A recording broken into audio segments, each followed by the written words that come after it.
Hi everyone, good morning, good afternoon, good evening. In this video, I'll be presenting caching technique used in computer architecture. That's the key concept for speeding up data access in CPUs. Let's move on to our slides.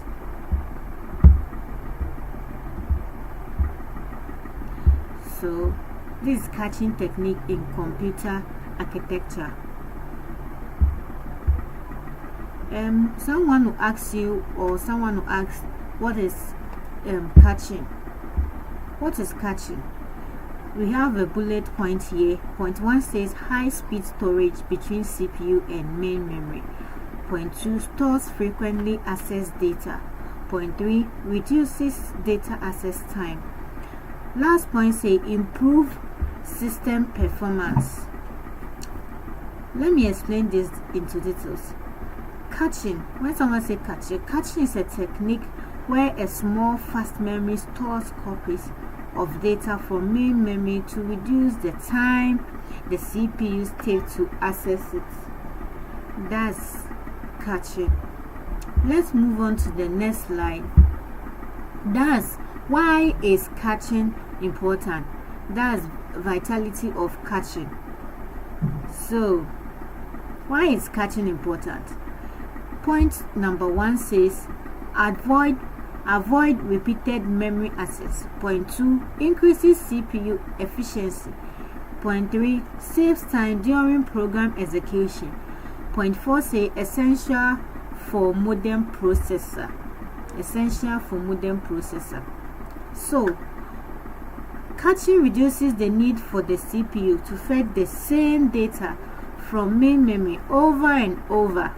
It speeds up program and boosts overall performance. That's why caching is important. Our next slide is the types of caching. The types of cache. That's we have L1 cache. That's the fastest built into the CPU. We have L2 cache, larger, slightly slower, that support the L1. We have L3 cache, that's shared among CPU cores. And the last one is the disk cache. It is used between RAM and storage. So there are multiple types of cache. That's the L1 and the fastest and closest to the CPU. We have L2 and L3. They are the largest and support L1 operations. We have the disk cache. This cache is used to speed up data from storage devices. I hope I make myself clear. Let's move on quickly to the next slide. That's the caching technique. Here, direct mapping. Each block mapped to one specific cache line, and we have associative mapping. Okay, associative mapping. Block can go anywhere in the cache. We have the next one is set associative mapping. That's combination of direct and associative. We have write through or write back. You can either write through or write back. That's the technique for writing to memory.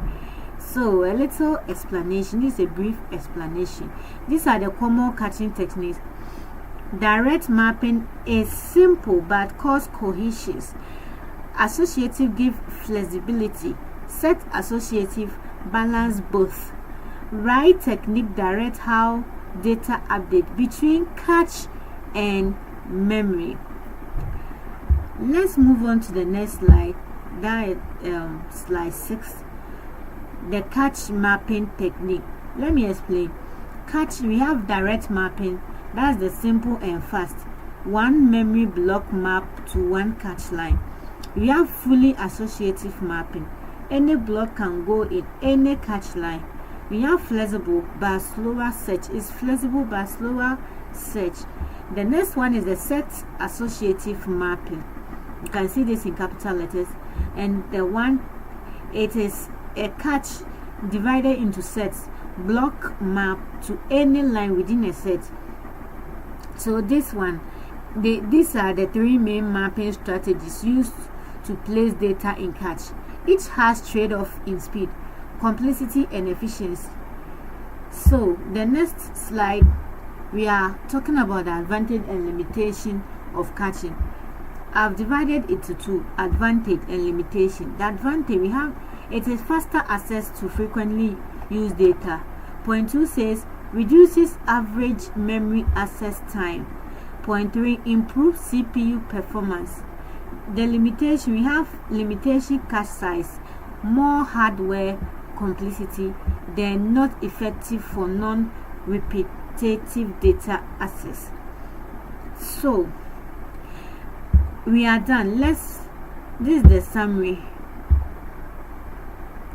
That is, caching stores frequently accessed data closer to the CPU. As I've already said, we have types of data. I made mention of the type of data. There we have L1, L2, L3, and the disks, each with different speed and size.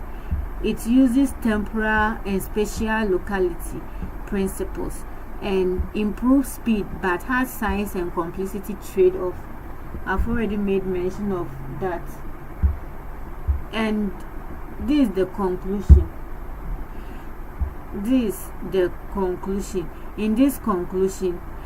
In conclusion, caching play a vital role in improving system speed by minimizing data access time. Various caching techniques help optimize performance depending on the need of system. A clear understanding of caching is essential, is important, is vital for designing efficient computer architectures. When used properly, caching significantly enhances the overall efficiency and responsiveness of computing system. So here is the slide for caching technique in computer architecture. You can go through all the slides. You can go back to the video and flip through. Thank you very much. If you have any question, you can drop at the comment section. Thank you. Bye bye.